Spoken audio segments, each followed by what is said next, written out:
radio down off the shelf. This is an old HyGain1.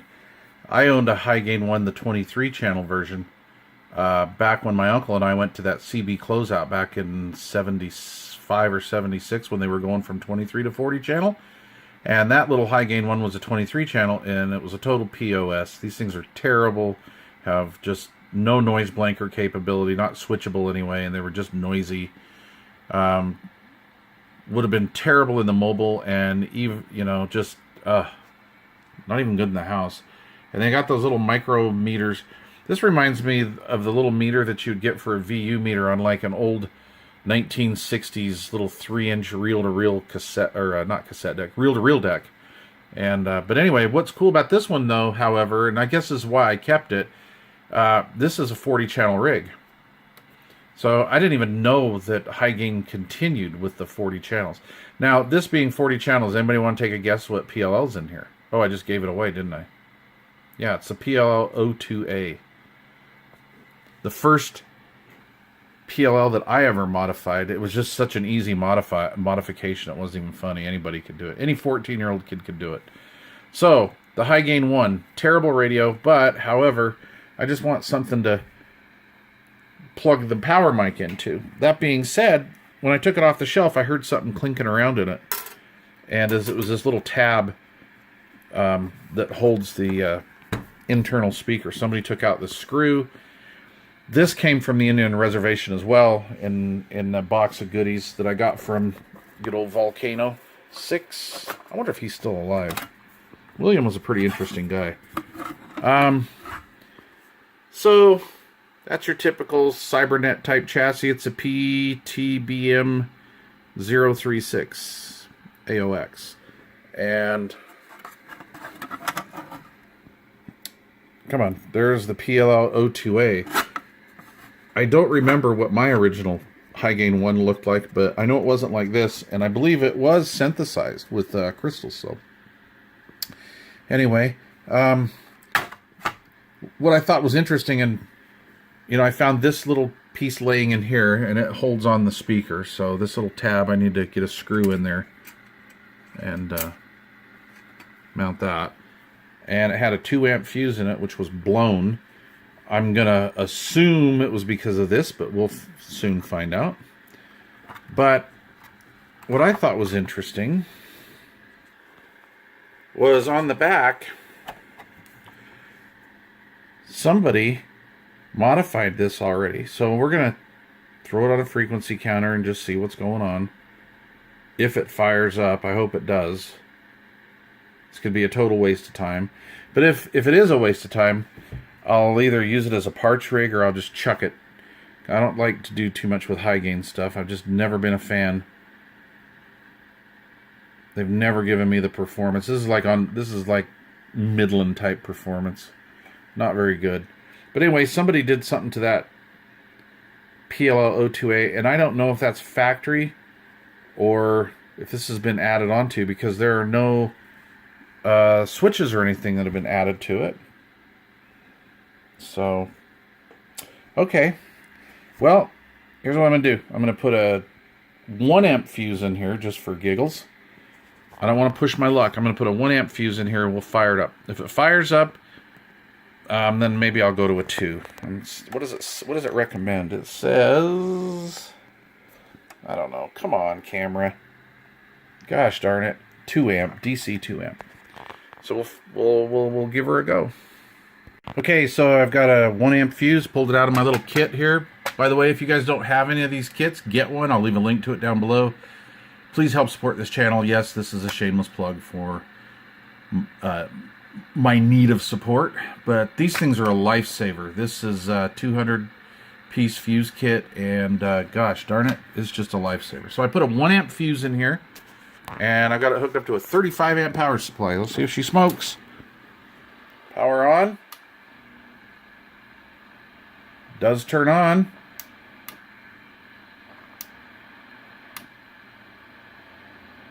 Awesome.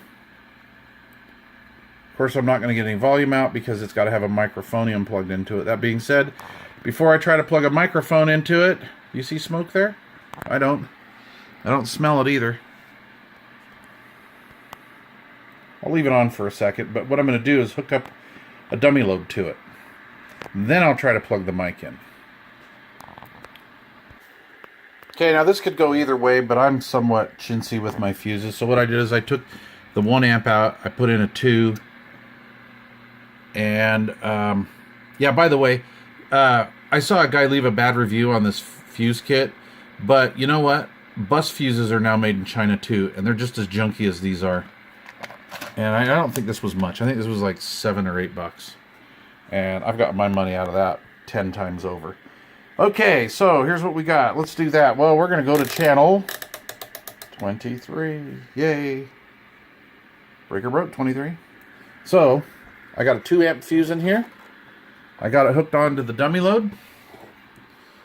Oh, my bench is a mess. Alright. Let's plug the microphonium in. Well, that's kind of a shag nasty looking plug, isn't it? Let's plug the microphonium into it. I heard something. Oh my god, I got receive. Okay. Understand, it's on a dummy load, right? See if she keys.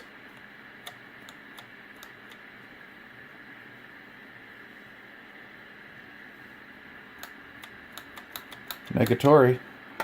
Let me make sure I got the right. See, that was on Vox mode. There we go. Hey, we have RF output. Nice! Come on, camera. New for 2021, new lighting. Alright. Maybe a new camera. There we go. Alright, let's run down to 23 on the big rig.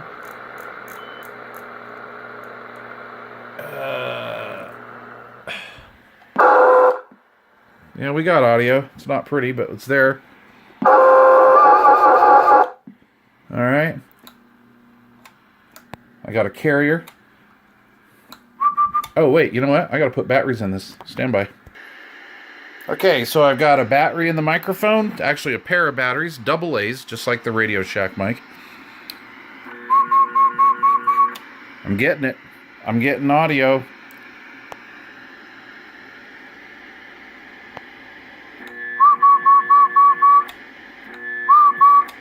Boy, that's not very big strapping. Let's see here. What do we got? Let's turn that receiver off. Let's see. 2, 4, 5 watts. With a little bit of RMS forward swing. That's amazing. I don't have a smaller slug. Gosh darn it. That's just a hair over 5. Or 4 watts, I'm sorry, 4 watts. Alright, let's see what, let's put it in feel good Watts' mode.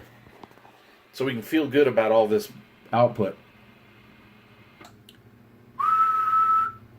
Hello. Hello, radio, radio, radio, radio, radio. So that's about 12, 13 watts, PEP. Audio, audio. Well, let's say 12. That's interesting. Okay, so off camera, it was acting a little funny, so I just took the channel selector and went around it a couple times, and everything's good to go. All modes and functions seem to work. Oh, yeah. Yep. Much better. Very cool. Alright, she's a runner. Well, that's interesting.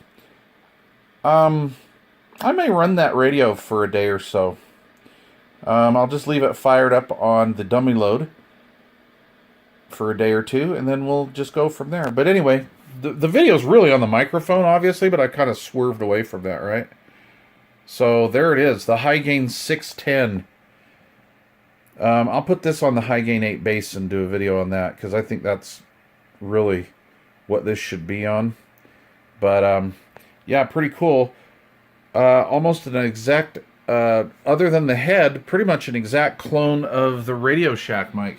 Or was the realistic mic the clone? Because I saw somewhere on some literature back a few years ago that this was out in about 75. So what I'm wondering is, did Radio Shack try to go on the cheap? You know, they had that Turner style microphone for their bass mic for, I guess, a few years. And then they went to this.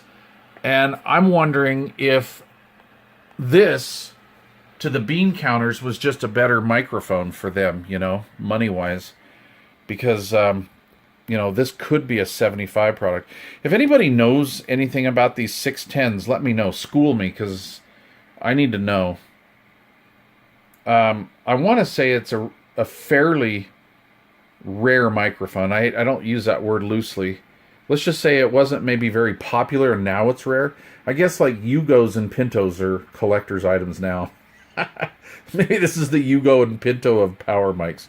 I'll guarantee you, this is definitely the Yugo of CB radios. This thing reminds me of like the Midland 13-882B. Total junker. But needless to say, pretty cool. And this little, you know, this little mod thing, all 40 channels line up on this radio. And that was factory. That's pretty wild. Pretty wild. Pretty wild. All right. There you go. The HyGain 610 base station microphonium matched up to the HyGain1 40 channel version. In that respect, it is kind of